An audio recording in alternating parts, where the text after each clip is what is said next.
Le procès des meurtriers d'Aurélie Fouquet s'ouvre aujourd'hui à Paris. Il y a 6 ans, cette policière municipale a trouvé la mort d'une balle lors d'une fusillade après une tentative de braquage. 9 hommes doivent être jugés, l'un en son absence.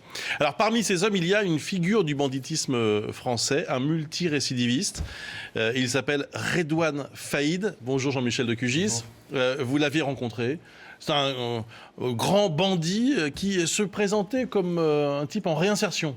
Oui, moi je l'ai rencontré après les faits, après le braquage dont on le soupçonne. J'ai rencontré 2 fois, une fois avant la sortie de son livre, puisqu'il a fait un livre avec le journaliste Jérôme Pirat. Et bon, force est de reconnaître qu'il n'est pas ici question de le glorifier, mais c'était quelqu'un qui est au-dessus du lot, quelqu'un de très intelligent, très charismatique. Manipulateur sans aucun doute.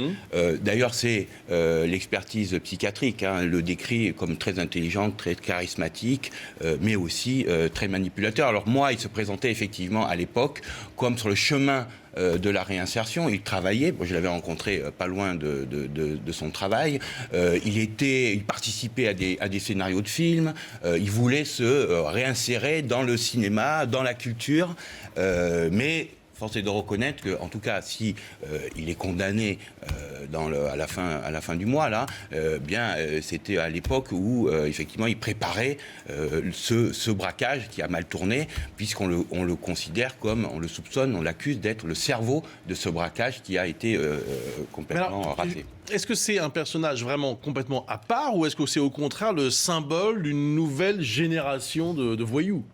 C'est l'étendard un peu, en tout cas c'est comme ça qu'il se présentait, d'une nouvelle génération, des voyous de cité, des braqueurs, des types qui ont aujourd'hui entre 30 et 40 ans, qui sont complètement imprévisibles, ultra violents, surarmés, et qui ont grandi dans les cités en marge des codes du grand banditisme. D'ailleurs, il racontait dans l'interview qu'il m'avait donnée qu'ils avaient été méprisés du grand banditisme, méprisés de la police judiciaire, et que c'est comme ça qu'ils avaient pu grandir à l'abri des regards indiscrets, à l'abri de la police. Et au départ, les voyous, enfin les policiers de la police judiciaire ne croyaient pas qu'ils étaient capables de faire des braquages de fourgons.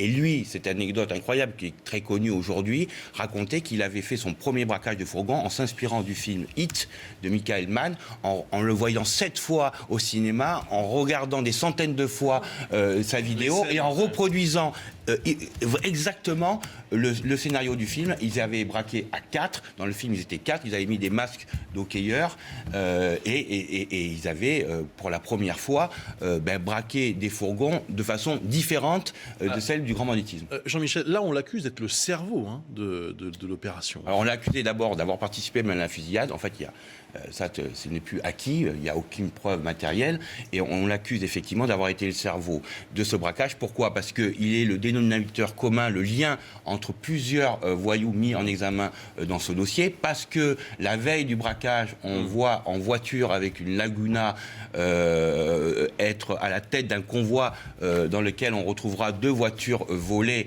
qui ont participé au braquage, qui a été raté, et puis aussi parce qu'il y a un voyou qui a été, à son insu, enregistré dans un parloir et qui dit qu'il a donné 40 000 € à chaque famille mise en examen dans cette affaire.